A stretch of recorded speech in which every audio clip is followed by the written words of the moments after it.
Hi, my name is Frank Schafer, a one-time religious rights activist in the 1970s and 80s with my evangelist, Father Francis Schafer, and now I guess you would describe me as a liberal activist. Doing my bit in the resistance to the worst president this United States has ever elected in my lifetime, certainly. That includes Richard Nixon, and that is Donald Trump.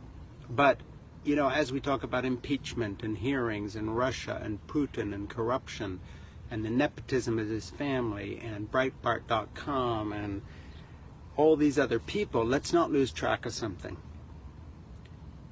The only reason Donald Trump is president is because we had a black president, and the resentment of the white oligarchy and the racist and the xenophobic white evangelicals who designed an entire Christian school movement in the 70s and 80s to try to end-run integration. These people who followed people like the segregationist Jerry Falwell Sr., whose son now runs Liberty University, are reacting to the first black presidency. And their reaction was to elect the most unqualified president to replace perhaps the best president this country's had in my lifetime, the most erudite, the most educated, the most well-spoken, the best temperament we've had in a president that I can remember, a true leader.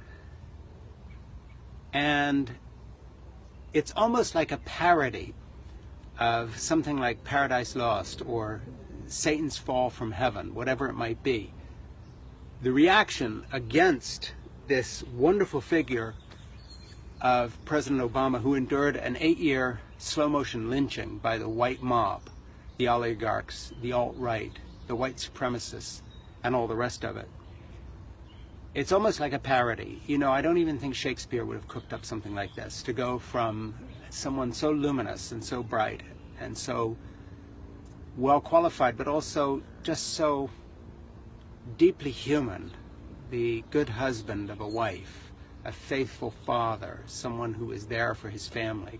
And instead we get this adulterous swine, this philanderer, this molester of woman, this person with criminal impulses who lies his way through life, this con man, this multiple bankrupt, this person who's opened this whole Pandora's box of a relationship with our sworn enemy in Russia, and the murderer, the mass murderer, and the assassin and killer Vladimir Putin, who kills his opponents, who jails them, who beats them. To go from Barack Obama to Trump is really mind-boggling, but it's only explicable by the depth of the racism.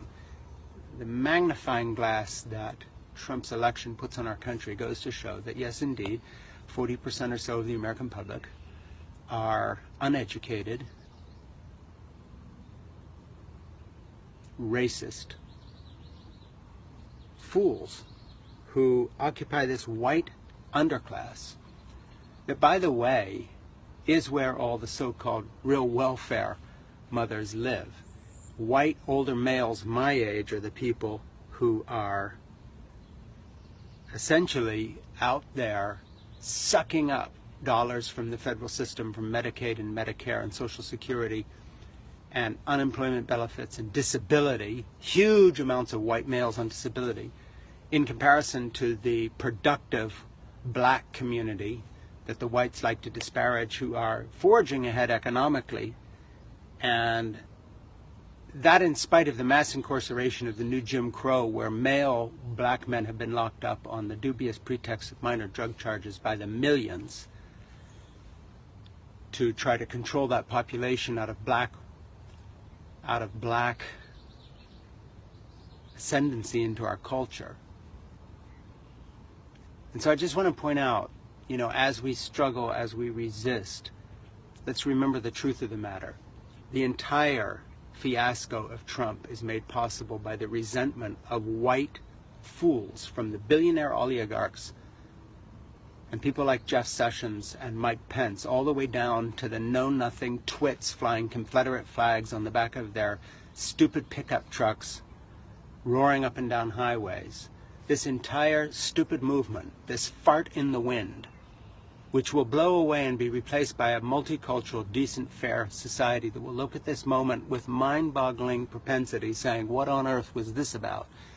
Just remember this. It is a reaction to a first black president. And otherwise, none of this is explicable, especially the fact that the Republican Party continues to go along with this mentally unstable, unfit fool. Can only be explained by the continuing reaction and obstruction that they cannot get out of the habit of. They're still obstructing the Obama presidency, even though Obama is no longer president. Go figure. Thank you. My name is Frank Schafer.